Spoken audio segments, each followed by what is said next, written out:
साथियों, आपने एक कहावत तो सुनी होगी, जीवन में आप जैसा करेंगे आपके पास वैसा ही लौट कर आएगा। तो ये कहानी है एक औरत की। जो औरत प्रतिदिन अपने घर का खाना बनाती थी और वो प्रतिदिन एक रोटी किसी गरीब के लिए बनाती और बाहर अपनी दीवार पर रख देती। और एक कुबड़ा व्यक्ति डेली वहां से गुजरता और उस रोटी को ले जाता और बड़बड़ाता हुआ चला जाता। सिलसिला यूं ही कुछ दिन चलता रहा। एक दिन उस औरत के मन में एक बात आई कि ये कुबड़ा व्यक्ति डेली आता है और यहाँ से ये रोटी ले जाता है और शुक्रिया भी नहीं कहता और बड़बड़ाता हुआ चला जाता है। तो वो कुबड़ा व्यक्ति प्रतिदिन आता और रोटी उठाता और बड़बड़ाता हुआ चला जाता।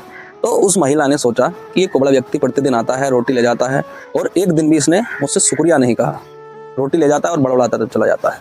तो वो कुबड़ा व्यक्ति क्या बड़बड़ाता था कि आप अगर गलत करोगे तो वो आप तक ही रहेगा और आप अच्छा करोगे तो वो आप तक लौट कर आएगा। तो उस कुबड़े व्यक्ति पर उस महिला को एक दिन बहुत ही ज़्यादा क्रोध आ जाता है और जब एक दिन वो रोटी बना रही होती है तो उस रोटी में जहर मिलाकर बाहर दीवार पर रख देती है। जैसे वो रोटी को दीवार पर रखती है तो महिला के हाथ पैर कांपने लग जाते हैं और उस रोटी को तुरंत उठाती है और चूल्हे में जला देती है। चूल्हे में जलाते ही वो भगवान से प्रार्थना करती है, हे प्रभु, आज मुझसे क्या होने जा रहा था, इतना बड़ा अनर्थ मैं आज कैसे करने जा रही थी। तो साथियों, उसने फिर से दोबारा से नई रोटी बनाई। रोटी बनाकर फिर से उसने दीवार पर रख दी। कुबड़ा व्यक्ति आया, उस रोटी को उठाया और वहां से चल दिया। उस महिला का एक बेटा था जो विदेश में काम करता था। महीनों गुजर गए उससे, उस महिला की वार्ता नहीं हो पाई थी, उसके हाल चाल नहीं जान पा रही थी, वो कैसा है, कहाँ है। तो एक दिन अचानक से दरवाजे पर दस्तक होती है और उसका बेटा बाहर खड़ा होता है। तो उसका बेटा बिल्कुल दुबला पतला और फटी हुई हालत में, कपड़े फटे हुए, बहुत ही ऐसी स्थिति थी कि बिल्कुल बस पता नहीं कैसे जी रहा होगा वो।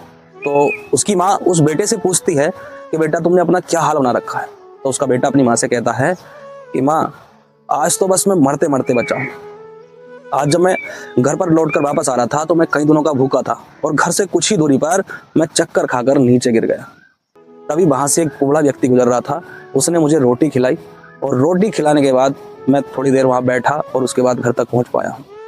तो ये बात सुनकर उस महिला के हाथ पैर फूल गए कि आज मैं क्या करने जा रही थी। और उस कुबड़े व्यक्ति की बातें उसके कानों में गूंजने लगी कि आप गलत करोगे तो आप तक रहेगा और आप अच्छा करोगे तो तुम तक लौट कर आएगा। तो साथियों, इस कहानी से हमें सीख मिलती है कि हमें दूसरे के प्रति अच्छी सोच रखनी चाहिए, चाहे दूसरा हमारे प्रति कितनी भी गलत सोच रखता है, लेकिन हम किसी के लिए अच्छा सोचेंगे, अच्छी बातें करेंगे तो वो वापस हमारे पास एक ना एक दिन लौट कर जरूर आती है। तो साथियों, आपको कहानी कैसी लगी कमेंट में बताना और मिलता हूँ ऐसी ही कहानी में नेक्स्ट वीडियो में। तब तक के लिए बाय, जय हिंद।